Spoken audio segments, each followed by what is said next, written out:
Chapter 1. The Snow. And now for the weather. In the west and north of Britain we are currently seeing the worst snowfalls in over 20 years. All roads and motorways have been closed. Road services are working around the clock to restore normal transport conditions, but with so many areas affected, it will mean that some communities will be isolated for some time to come. Most airports and railway stations are closed too. Please check with the local news and council websites for exact details.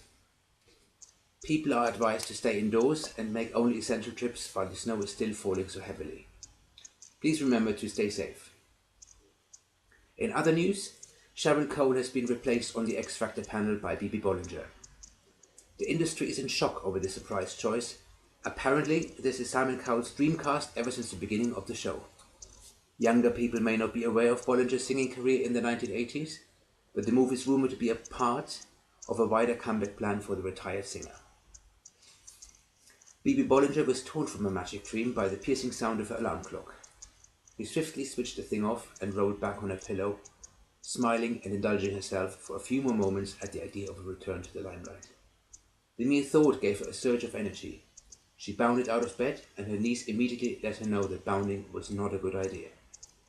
"Dreams can come true," she hummed, as she paraded through the bedroom.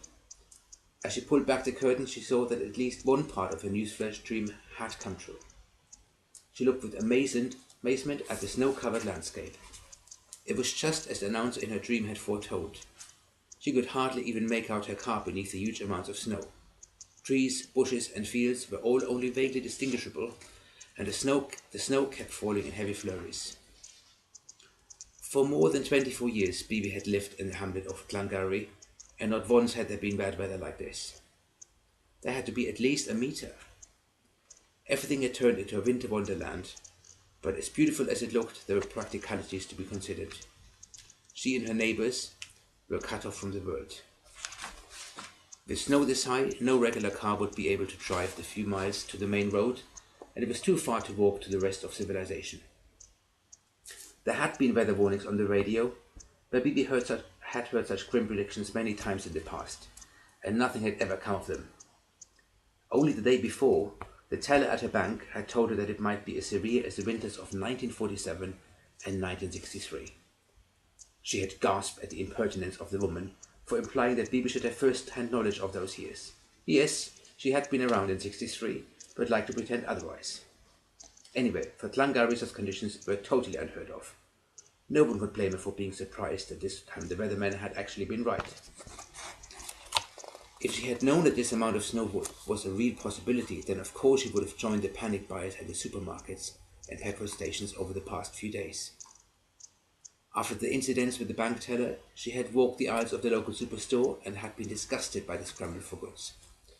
Manic people were pushing in her way, rushing from shelf to shelf, and taking as much as they could get their unwashed hands on, probably without even knowing if they needed it.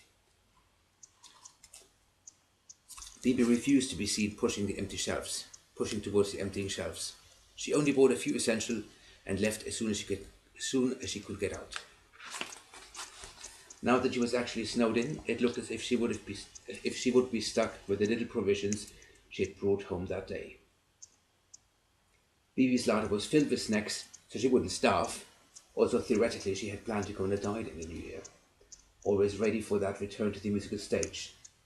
She just had not got around to starting it yet. Glengarry consisted of an old abandoned farm and 3 country cottages, tucked away in a small valley several miles away from Carmarthen. Fields and a little stream acted as natural borders, and a narrow country lane ran through the hamlet, rather close to the houses. Petite front gardens served as buffers from what little traffic there passed. This idyllic yet remote setting in West Wales had attracted her to the place in the first place.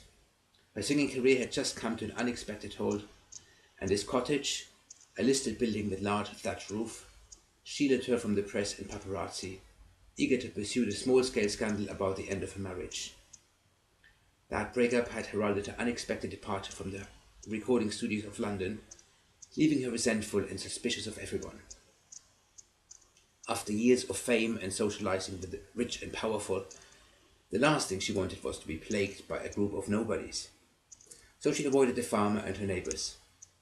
Thankfully, the farmer had moved on, and now it was just the other two houses in the hamlet that Bebe had to avoid. Haunted by the scandal, she would rarely answer the door, and when anyone knocked, she always made sure she looked busy. The other households soon completely ignored her in the same way as she did with them. From her window, she could see that her neighbour Ian had already tried to get out of the hamlet with his car. His rover had been meticulously freed from snow and ice. Bebe could make out tyre prints that showed that he had attempted, albeit successfully, to make his way through the meter-high drifts. If he, with his superior car and driving skills, had failed, then there was no hope for Bebe. Well, she almost rejoiced in the drama of her situations. Without even noticing, she started to hum the theme of Love Story, which had also had such a beautiful winter setting in the film. Only when she started to lilt the words, "Where do I begin?" did she remember that Shirley Bassey and Nana Mouskouri had both covered the Andy Williams song, and that was enough to stop her in her tracks.